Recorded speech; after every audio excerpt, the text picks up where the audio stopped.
제가 호주 장로교 신학대학에서 첫 들어가서 공부를 할 때 큰 충격을 받은 사건이 하나 있습니다.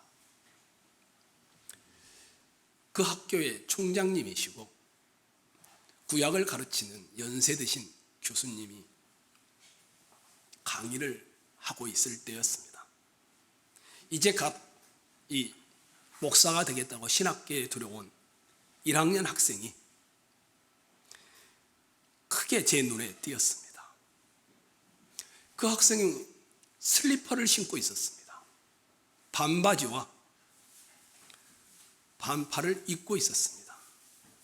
근데 의자에 앉아 있는데 두 발을 책상 위에 올려놓고 두 팔을 이렇게 하고 수업을 듣는 것이었습니다.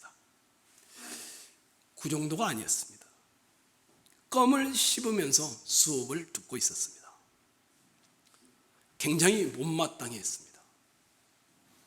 그런데 수업 도중에 갑자기 그 학생이 손을 쫙 듭니다.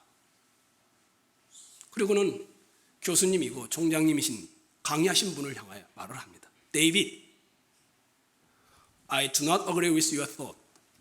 나는 당신이 그렇게 강의한 것에 내가 동의할 수가 없다. 그러면서 질문을 하는 것이었습니다. 저는 그 광경을 보면서 너무 큰 충격을 받았습니다. 저런 버리장머리 없는 놈, 목사가 되겠다는 사람이 태도며 또 질문하는 것이며, 그런 생각들로 그 당시에는 그 사람을 그렇게 정죄했습니다. 그런데 나중에 학생들이 다 모여 성찬을 합니다. 그런데 성찬을 수정도는 한 분이 슬리퍼를 신고 있습니다. 반바지를 입고 있습니다. 반팔을 입고 있습니다. 성찬을 받는 사람들이 다 다리를 꼬고 받습니다. 그때사 탈권위 시대의 모습을 처음으로 제가 보게 되었습니다. 나중에 알게 되었지만 포스트 모더니즘의 전형적인 모습이라고 말을 해 주었습니다. 권위를 싫어하고 권위스러운 모습도 싫어하는 문화 충격을 제가 받은 것이었습니다. 혹시 여러분 중에 안도현 시인을 아시죠? 너에게 묻는다.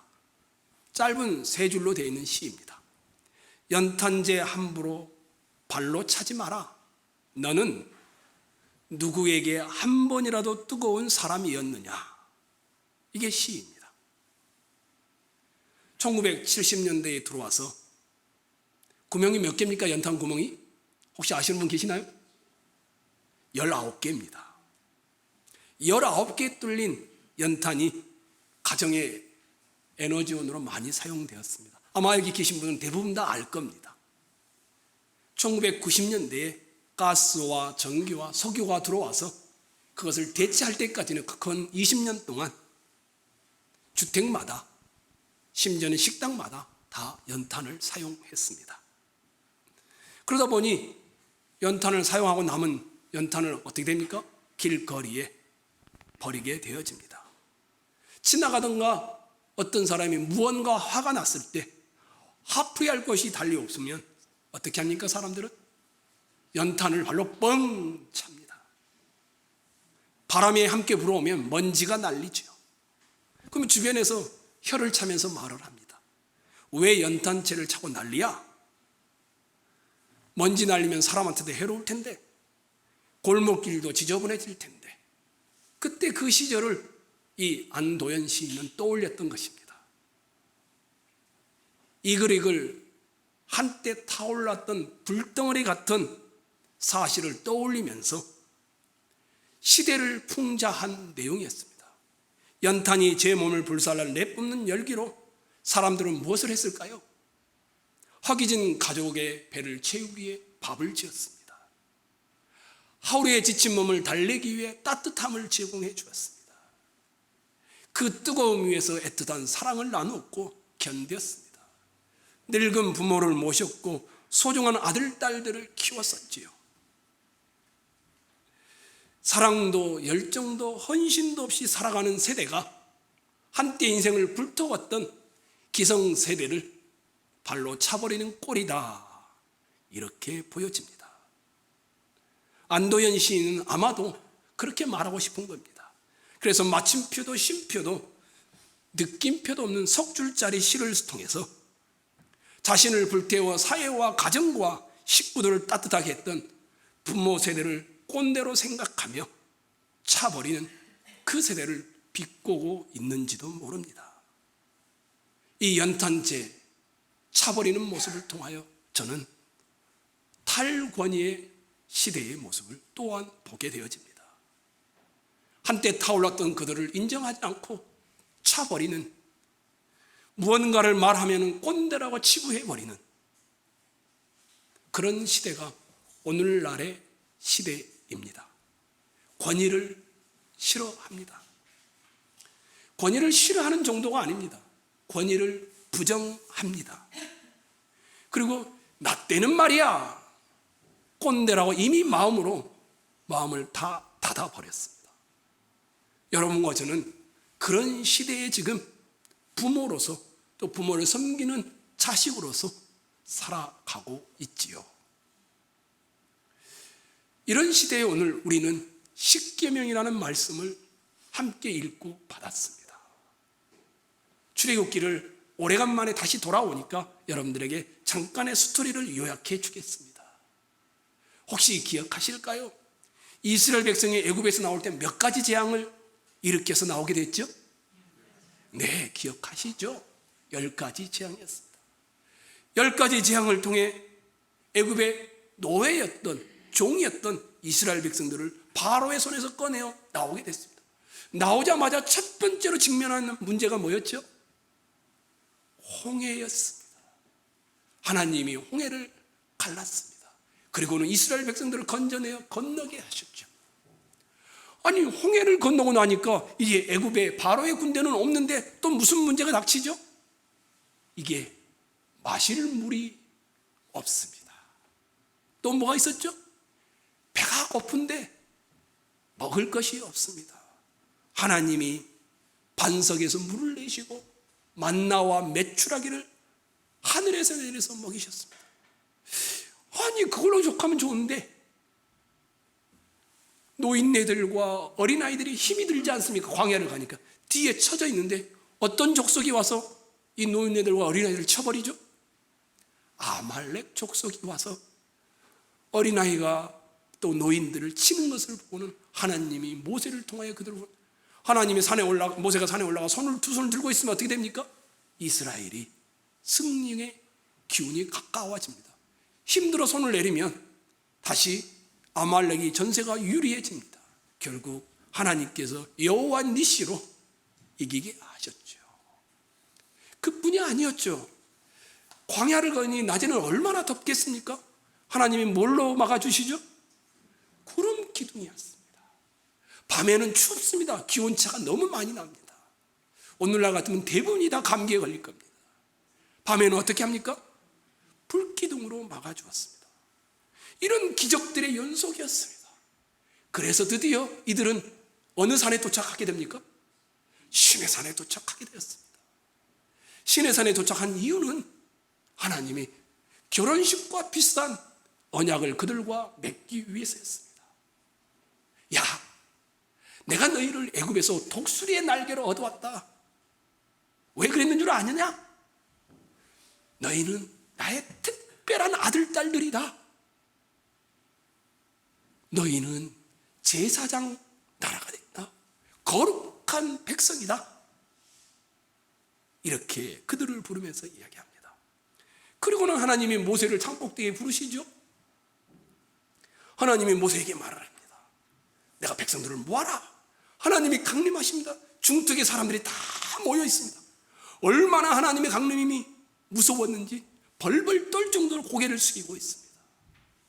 그때 하나님이 첫 번째 하나님이 직접 말씀하신 내용이 뭘까요? 십계명입니다. 십계명. 여러분이 읽었던 십계명. 여러분과 저는 감동 없이 읽었지만 그들은 그 하나님의 음성을 들으면서 엄청났을 것입니다. 한번 십계명을 다시 한번 여기 저를 보시고, 저를 한번 보세요. 고개를 숙이지 마시고. 자, 한번 봐볼까요? 1계명이 뭘까요? 모르시는 분은 찬송 성경제 제일 끝을 보시면 다 나와 있습니다. 하나님 외에 다른 신을 섬기지 말라. 2계명은 뭘까요?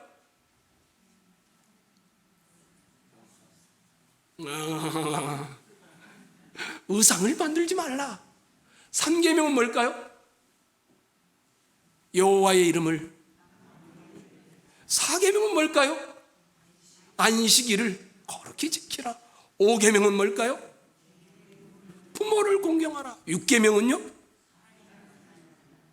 7계명은요? 8계명은요?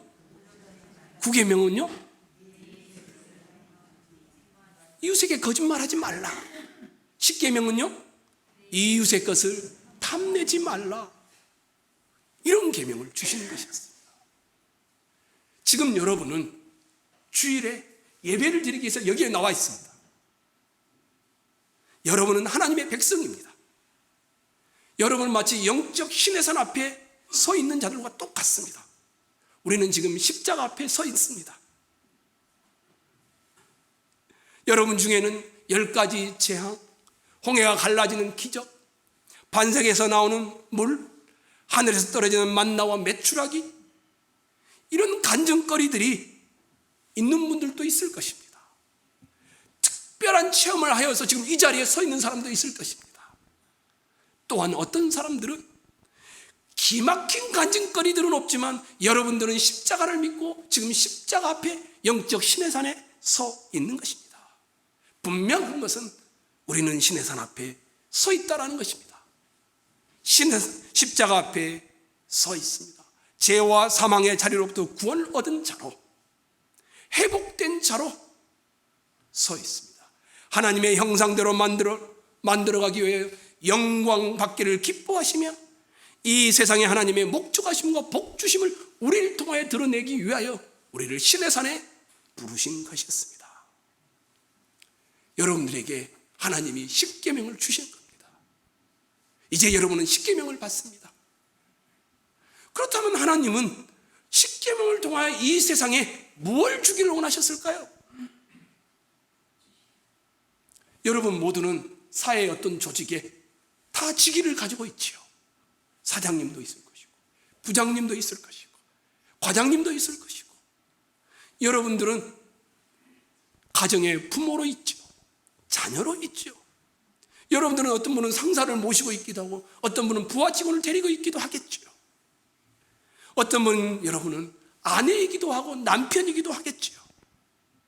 이런 여러분들이 각자 삶의 자리에 있다가 이 영적 신의 산에 모였는데 하나님은 여러분에게 십계명을 주십니다. 뭘 하기 위해서일까? 우리 대부분은 기독교를 너무 오해하고 있습니다. 어떻게 오해하느냐 하면 하나님이 그 큰 기적으로 이스라엘 백성들을 구원하여 내셨지. 하나님이 우리를 십자가의 사랑으로 우리를 구원하여 우리를 사랑하셨지. 그러니 오늘도 하나님이 만나와 메추라기라는 기적을 베풀어 주기를 원합니다. 그리고 하나님이 내 삶의 현장에 그런 기적을 베풀지 않을 때 우리는 불만을 토해냅니다. 하나님 아버지, 새끼 밥 잘 먹고 살게 해 주십시오.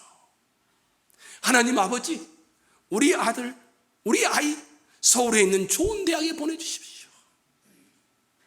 하나님 아버지, 최소한 자존심을 굽히지 않고 처량한 신세로는 살지 않게 축복해 주십시오. 여러분과 저는 건져냄을 받아 영적 신의 산에 서 있는데도 다시 과거의 광야길에 있었던 그것을 요구하고 있죠. 우리는 10가지 기적의 재앙을 통해서 애굽의 바로를 항복시킨 것처럼 내 간증거리로 삼고 싶은 것이었습니다. 하나님이 나에게 사회적 지위와 권세와 성공을 주셔야 하나님께 영광을 돌릴 수 있으니 사업이 잘 되게 하시고 간증거리가 많아지도록 기적을 요구합니다. 예수를 믿으면 이렇게 잘나게 된단다, 이런 생각을 합니다. 이스라엘 백성들도 그런 생각을 했기 때문에 나중에 이들은 출애굽하여 가나안 땅에 들어가 실패하게 되어집니다. 그런데 아니라는 것입니다. 그들에게 첫 번째 하나님이 직접 음성을 통하여 주시는 내용은 십계명이었습니다. 홍해를 건너게 하시고 반석에서 물을 내시고 만나와 메추라기를 먹이시며 아말렉과의 전쟁을 이기게 하시고 불기둥과 구름기둥으로 인도하여 내신 기적들을 시내산에 서 있으면서 또 기대하라, 이렇게 말씀하고 있지 않습니다. 내가 너희를 그렇게 사랑하여 건져내었으니 내가 너희의 진짜 하나님이니 너희는 나의 특별한 아들 딸들이니 이 세상 앞에 제사장 나라로 거룩한 백성으로 나의 특별함을 드러내는 자들로 있기를 원한다. 그러면서 십계명을 주시는 것이었습니다. 지금도 그렇지만 이스라엘 백성들이 애굽에서 나온 이 3개월 사이 애굽과 그 중동 지방은 대부분 다 다원주의 사회였습니다. 얼마나 신들이 많았는지 잘 아시잖아요. 개구리신, 머리 모양 개구리, 몸은 사람, 태양신, 메뚜기신, 별의별 신들이 다 있었습니다. 각 족속마다 다 신들이 있었고 그 꼭대기에 바로는 태양의 아들이라는 최고의 신으로 군림하고 있던 그런 시대였습니다. 이런 시대에 살아왔고 살아가고 있는 그들에게 하나님이 십계명을 주시는 것이었습니다. 1계명은 뭡니까? 너는 나 외에는 다른 신들을 내게 두지 말라. 무슨 말입니까? 일편단심으로 하나님만을 사랑하라는 것입니다. 그렇죠. 나만 생각하고 나만을 위해 살고 나만을 사모하며 살라는 내용이었습니다. 그 당시 보편적인 문화관에 도전하는 것이었습니다. 나도 옳고 너도 옳고 내 신도 믿고 네 신도 있으니 너의 인생은 네가 알아서 살아가라. 그것이 아니었습니다. 구원받은 그 공동체를 향하여서 하나님을 가장 무겁게 여기며 살라라는 요청이었습니다. 두 번째는 뭐였습니까? 너를 위하여 새긴 우상을 만들지 말라는 것입니다. 하나님을 이 세상의 어떤 신상으로도 표현하지 말라는 내용이었습니다. 그 당시는 대부분의 사람들이 다 신을 만들어서 표현하는 시대였습니다. 그런데 하나님은 너를 위하여 어떤 형상도 만들지 말라고 합니다. 왜냐하면 하나님은 질투하는 하나님이기 때문이라고 말하고 그런 그들에게는 축복을 천대까지 주시겠다고 하지요.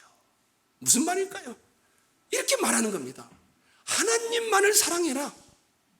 다른 말로 하면 하나님만을 제일 세상에서 무겁게 여겨라.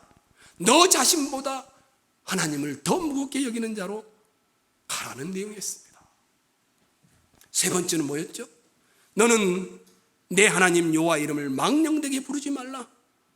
하나님의 이름을 들먹이면서 거짓말하고 하나님의 이름을 들먹이면서 욕하고 미워하고 싸우고 하나님의 이름을 들먹이면서 자기의 이익을 추구하는 모든 것들은 하나님을 망령되게 일컫는다는 내용이었습니다.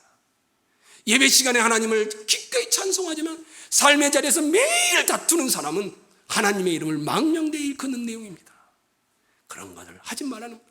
너의 직장에서, 너의 사업장에서, 너의 가정에서 하나님을 가장 무겁게 여기는 자가 되라는 내용이었습니다. 네 번째는 뭡니까? 안식일을 기억하여 거룩히 지키라. 다른 6날들도 다 좋은 날인데 7째 날 안식일을 하나님의 시간으로 특별히 드리라는 내용이었습니다. 그 당시 세계관은 어떤 겁니까? 내 시간은 내 것입니다. 내가 사용하고 싶은 대로 사용하는 것입니다. 그런데 모든 시간의 주인이신 하나님을 가장 무겁게 여기며 살라라는 것이었습니다. 1계명에서 4계명까지만 다 요약하면 이겁니다. 하나님께 충성하고 하나님만을 사랑하라는 것입니다. 다른 말로 하면 하나님께 최고의 권위를 두고 살라는 것이었습니다.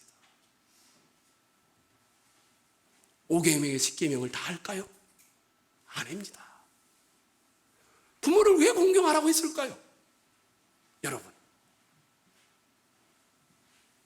삼강오륜을 때문에 공경하라고 했을까요?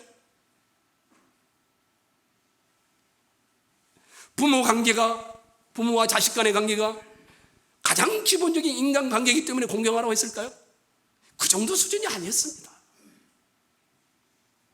인간에서는 모든 질서와 도덕의 기초적인 것이기 때문에 공경하라고 했을까요? 아닙니다.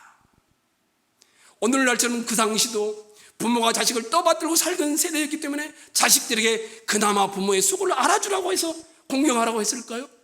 아닙니다. 그렇다면 왜 부모를 공경하라고 했을까요? 이 공경하다는 단어는 하나님께만 쓰이는 단어입니다. 무겁게 여기다라는 단어입니다. 부모를 무겁게 여기다, 이 말을 하나님을 경외하다 이럴 때 사용하는 단어입니다. 똑같은 단어입니다. 무슨 말일까요? 부모를 공경하라, 이 말은 하나님을 무겁게 여기고 하나님을 권위를 두고 사는 자는 부모를 무겁게 여기고 부모를 공경하는 것으로 갈 수밖에 없기 때문이었습니다. 하나님을 공경하고 하나님의 권위를 부모를 통하여 잘 드러내므로 자녀들이 부모를 공경함으로 하나님을 공경하는 쪽으로 가도록 하기 위해서였습니다. 결국 권위의 문제였습니다. 권위의 문제. 이 정도가 아닙니다. 아까 여러분이 우리 하소영 집사님과 함께 읽었죠. 베드로전서 2장 13절 이하에 이런 내용이 있습니다. 인간의 모든 제도를 주를 위하여 순종하되 혹은 위에 있는 왕이나 혹은 그가 악행하는 자를 징벌하고 선행하는 자를 보상하기 위해 보낸 총독에게 하라. 선행으로 어리석은 사람들의 무식한 말을 막으시는 것이라. 너희가 자유가 있으나 그 자유로 악을 가린 데 쓰지 말고 오직 하나님의 종과 같이 하라. 모든 제도를 통해 하나님이 뭘 보여주냐면 하나님의 권위를 인정하고 사는 것에 목적을 두고 있다라는 것입니다. 하나님의 무겁게 여기는 자는 어떤 삶일까요? 하나님을 무겁게 여기는 자는 하나님을 비추는 자로 살아갑니다. 거울이 되는 것입니다. 하나님을 무겁게 여기는 자는 부모를 무겁게 여기게 되어 있습니다. 하나님을 무겁게 여기는 자는 하나님의 형상인 사랑하는 형제를 무겁게 여기기 때문에 살인하지 않습니다. 하나님을 무겁게 여기는 자는 하나님의 사랑을 부부 그 안에서만 누리기 때문에 간음하지 않습니다. 하나님을 무겁게 여기는 자는 정직함으로 이웃을 대하기 때문에 이웃의 것을 도둑질하지 않습니다. 하나님을 무겁게 여기는 자는 이웃에게 거짓 증거함으로 자기의 이익을 탐하지 않습니다. 하나님을 무겁게 여기는 자는 하나님의 신실함을 드러내기 위하여 이웃에게 욕심하지 않고 하나님으로 만족합니다. 오늘날은 권위를 싫어합니다. 여러분들이 아마 한 번이라도 들어봤을런지 모르겠습니다. 페미니스트 운동, 여권 신장 운동이죠. 젠더 운동, 동성애 퀴어 운동, 동물권 운동.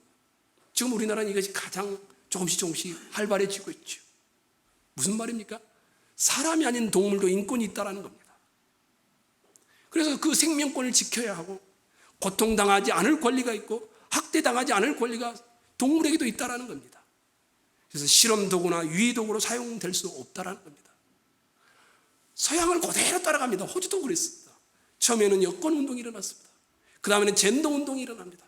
그 다음에는 동성애 운동이 일어납니다. 그 다음에는 동물권 운동이 일어납니다. 우리가 이대로 흘러가고 있습니다. 그런데 이 모든 것들의 출발은 뭐냐 하면 탈권위입니다. 기존에 가지고 있던 권위들을 다 싫어하는 겁니다. 파괴하고 분쇄하겠다는 겁니다. 옛날 중세시대는 사람들이 신을 중심으로 하여 살았습니다. 중세시대가 지나 계몽주의 시대 때는 사람들이 머리에 이성을 중심으로 하여 살았습니다. 세계 1차 대전과 2차 세계대전이 나자 사람들이 그때부터 절대적인 것은 하나도 없다, 상대적인 것, 다원주의로 살기 시작했습니다. 탈권위의 시대가 오늘날의 시대입니다. 어른 행세를 하려고 하면 뭐라고 합니까? 꼰대라고 합니다. 말은 들어주지만 이미 마음속으로는 마음을 다 닫아버립니다. 권위를 인정하지 않는 세대입니다. 그런데 이런 시대에 하나님의 십계명을 우리에게 지금 주신 것입니다. 십계명의 핵심은 뭡니까? 다원주의 사회에서 자기 자신이 가장 무겁게 여기는 사회에서 하나님께 최고의 권위를 두고 살라는 것입니다. 혹시 사사기 21장 끝절 25절 암송하시는 분이 계실까요? 그때에 이스라엘에 왕이 없으므로 사람이 각기 자기 소견에 오른 대로 행하였더라. 그 광야의 고난을 거쳐 가나안 땅의 정복 싸움을 해요. 최초의 가장 행복하고 안락한 시대였습니다. 각자 땅이 있죠.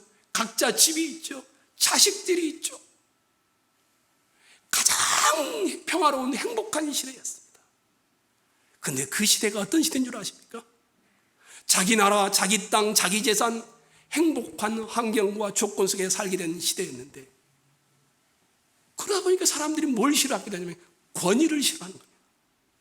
부모의 권위도 싫게 되고 정부의 권위도 싫게 되고 모든 권위를 다 부정하는 시대. 그래서 각기 자기 소견에 옳은 대로 행하는 시대, 이것을 사사시대다 이렇게 말합니다. 그렇게 생긴 원인은 이스라엘에 왕이 없었기 때문입니다. 권위자로 왕을 모시지 않았기 때문이었습니다. 하나님을 하나님으로 섬기지 않고 각자 자기 인생의 왕이 되어 자기 생각에 좋은 대로, 자기 주장대로, 자기 소견대로 살았기 때문이었습니다. 그래서 사사시대를 대부분의 학자들은 최초의 다원화된 시대였다 이렇게 말합니다. 그런데 그 시대는 각자는 가장 행복했을런지 모르지만 가장 불행한 시대 중에 하나로 성경에 기록되어 있습니다. 오늘 우리가 살고 있는 이 세대 똑같지 않습니까? 여기 계신 여러분들, 세상의 제약성과 세속성과 마음의 본성이 다 탈권위적입니다. 나를 건드리고 나를 간섭하는 건 다 싫습니다. 나는 내가 최고의 권위를 가지고 살겠다는 것입니다. 심지어는 교회 안에서도 다 싫어합니다. 이제는 신방도 제대로 할 수가 없습니다. 신방을 가겠다고 해도 요청해보고 들어주면 가야 합니다. 이런 시대였는데 이런 동시대를 살던 한 사람이 있습니다. 그게 다윗이라는 사람입니다. 사사시대를 살았습니다. 사사시대에 살던 다윗은 어떤 사람입니까? 장인이며 왕이었던 사울에게 충성을 했습니다. 그 충성한 대가로 어떤 일이 벌어집니까? 사울이 죽이려고 합니다. 쫓겨서 도망자가 되어 돌아갑니다. 그런데 같은 도망자 신세했던 600명이 함께 돌아다니니 발걸음을 쉽게 옮길 수 없는 그런 시대, 그런 사람이었습니다. 그런데 어느 날 사울이 정보를 접합니다. 다윗이 어디에 있답니다. 엔게디 근처에 있답니다. 사울이 급작스럽게 3,000명이라는 특공대를 파송합니다. 다윗이 급작스럽게 쳐들어온 이 특공대 때문에 도망갈 기력이 없었습니다. 그래서 어떻게 됩니까? 엔게디 안에 있는 동굴에 숨게 됩니다. 사울은 모르고 지나갑니다. 그런데 갑자기 대변을 보고 싶게 됩니다. 사울이 지나가다가 대변을 보기 위하여 동굴 안으로 들어갑니다. 영포를 벗습니다. 그리고 대변을 봅니다. 그 깊숙이 있었던 다윗의 일행들이 드디어 긴장감이 흐르는 대화를 나누기 시작합니다. 여호와께서 당신에게 원수를 손에 붙이셨어. 당신 생각에 좋은 대로 행하십시오. 말 한마디만 해주십시오. 칼 한 번이면 끝납니다. 참모들이 다윗을 설득하기 시작했습니다. 이것 때문에 다윗은 벗어놓은 영포에 한쪽의 자락을 자르게 됩니다. 그러나 이내 후회하고 그를 따르는 자들에게 여호와께서 기름 부음을 받은 자를 손을 들어 칠 수 없다고 하면서 자기를 따르는 사람들을 설득하기 시작합니다. 여러분, 다윗은 왜 사울을 죽일 수 있는 기회가 있었는데 죽이지 않았을까요? 자기 인생을 송두리째 빼앗아 가려고 하는 이 사울을 왜 살려주었을까요? 자기를 너무너무 괴롭게 했는데, 계속 도망자로 살게 했는데 왜 그랬을까요? 여기에는 다윗의 인생관이 들어있습니다.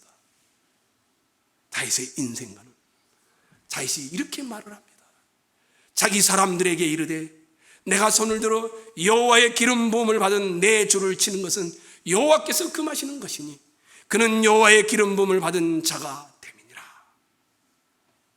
사울을 존중하는 것처럼 보이지만 그것이 아니었습니다. 사울에게 기름을 부으셨던 하나님의 권위를 존중하는 것이었습니다. 자기의 현실의 상황, 도망자, 자기의 현실의 이익, 자기 현실의 문제와 유혹, 이것보다 더 자기가 무겁게 두었던 것은 하나님의 권위였습니다. 이런 사무엘상을 쓰고 있는 사무엘상의 기자는 이렇게 말합니다. 나를 존중히 여기는 자를 내가 존중히 여기고 나를 멸시하는 자를 내가 경멸하리라. 하나님을 최고의 무거운 권위로 두고 사는 자를 하나님도 그를 무겁게 존중하겠다는 것이며, 하나님을 가볍게 여기고 자기가 최고의 권위자가 되어 사는 자를 하나님도 그를 경멸하겠다라는 내용입니다. 하나님의 권위를 자기 자신의 권위보다 더 무겁게 여기고 있었던 다윗이었기 때문에 사울왕을 죽이지 않습니다.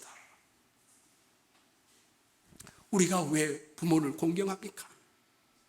동양의 군자의 도 때문입니까? 아닙니다. 다 자기 잘난 맛입니다. 부모를 공경함으로 자기의 잘남을 드러내는 것이죠. 그러면 서양의 인생 철학 때문입니까? 아닙니다. 서양 철학도 결국에는 다 자기의 잘난 맛을 드러내는 것이었습니다.